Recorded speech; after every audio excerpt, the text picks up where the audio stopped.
রাত তখন ৮টা মতো বাজে। ব্যাডমিন্টন কোর্টে কেউ কেউ খেলছে আর আমি যাচ্ছি ল্যাব থেকে বেরিয়ে রুমের দিকে।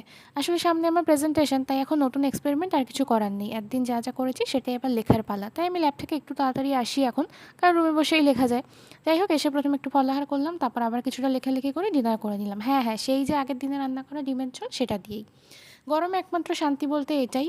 আমি যা বুঝতে পারছি, এরকম গরম যদি আর ২ মাস চলতে থাকে আমার শিওর ডায়াবেটিস হয়ে যাবে। হ্যাঁ, বাড়ি থেকে দূরে থাকার সুবিধা, আমি ডিরেক্ট প্যাকেট থেকেই খেয়ে নিলাম। পরদিন মানে আজকে দুপুরবেলা না আবার একটু বৃষ্টি হয়েছে। মানে বৃষ্টিটা মাটি ছুঁয়েছে, তাও ওই যে দেখতে পাচ্ছ অর্ধেক জায়গা সাদা সাদা হয়ে আছে। যাই হোক, চলো আজকের মতো টাটা তাহলে।